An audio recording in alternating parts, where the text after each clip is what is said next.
हस्तलिखित ग्रंथों को सुरक्षित रखा गया। श्री प्राणनाथ जी के वाङ्मय को प्रकाशित करने में काफी विलंब किया। किसी ने साहित्यिक दृष्टि से इसका मूल्यांकन किया,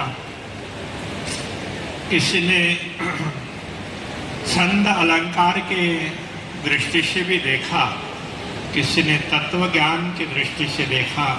संत साहित्य की परंपरा में महत्वपूर्ण है।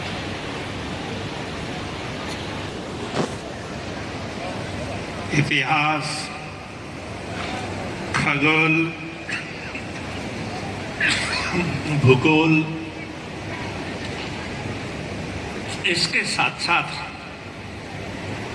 साहित्य की विवेचन का चित्रण करते हुए समरसता का संदेश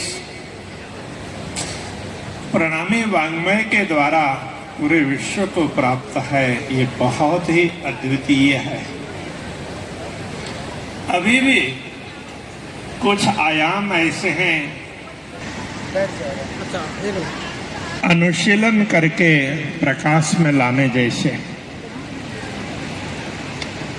विश्व की एकता के लिए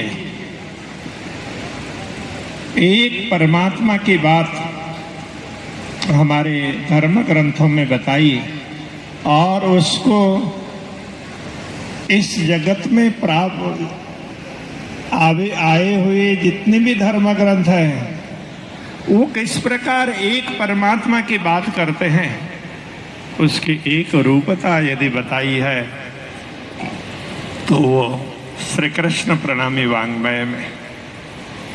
महामती श्री प्राणनाथ जी ने तो उस समय भी विश्व में प्रचलित वैदिक परंपरा और कथे परंपरा उन दोनों का अध्ययन किया। तो उस समय की परिस्थिति अलग प्रकार की थी। धर्म के नाम पर अधर्म को बढ़ावा दिया जा रहा था और भारत का शासन कथे परंपरा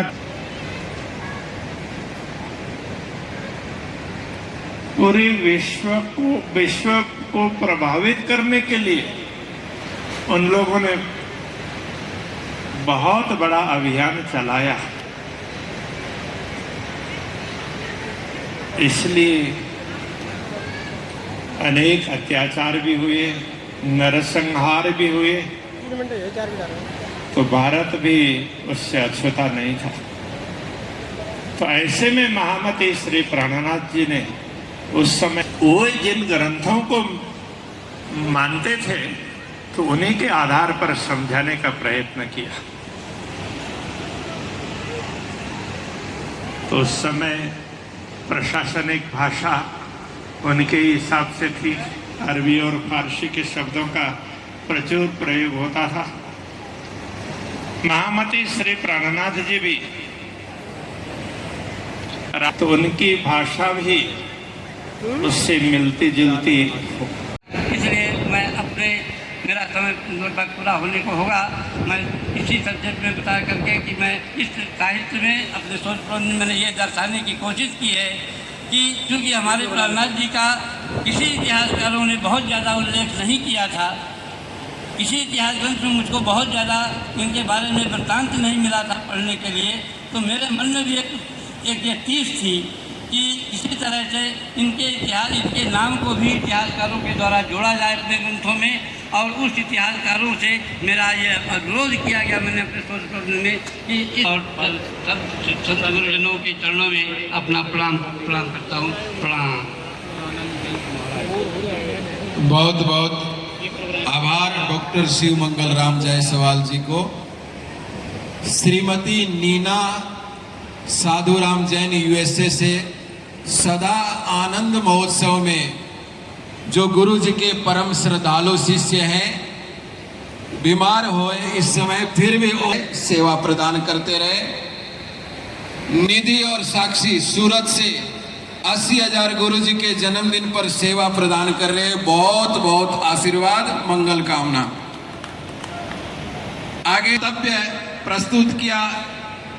अब मैं आशीर्वाद के लिए कार्यक्रम का समापन कहूं, क्योंकि मेरे हिसाब की याद आने लगी कि क्लास में कुछ बच्चे दाएं बाएं होने लग जाते हैं, उसी तरह से यहाँ संख्या भी कुछ ऐसी दिखाई दे रही है।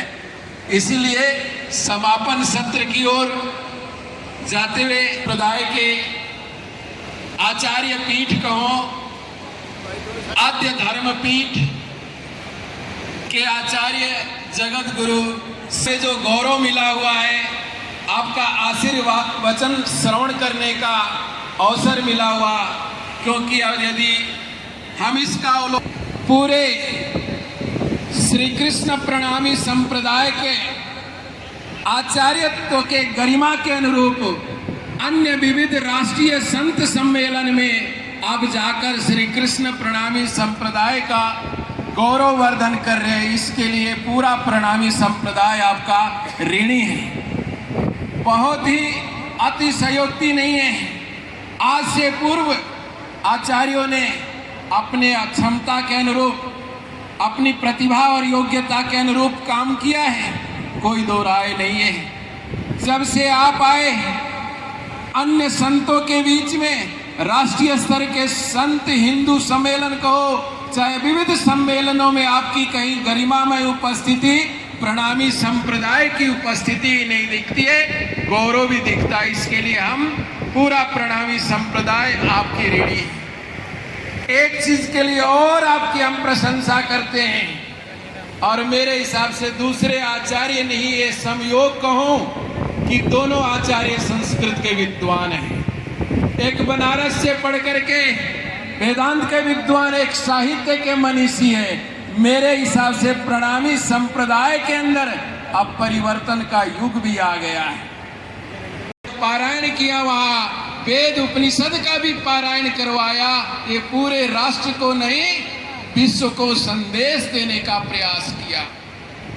तो निश्चित रूप से आप देखते हैं जामनगर के अंदर कि विद्यार्थी वहां वेद मंत्र का उद्घोष करते रहते हैं। मंगलधाम कालिंपुंग में भी हो रहा है। कहीं न कहीं भारतीय शुद्ध हिंदू परंपरा का वहां जो ये अवलोकन करने के लिए हो रहा, देखते हम इसके लिए आपके ऋणी हैं। और आपको मैं बहुत श्रद्धा और आस्था के साथ निवेदन और अनुरोध करना चाहता हूं कि आप सभी का मार्गदर्शन और आशीर्वचन हमें प्रदान करें। पूज्य आचार्य श्री।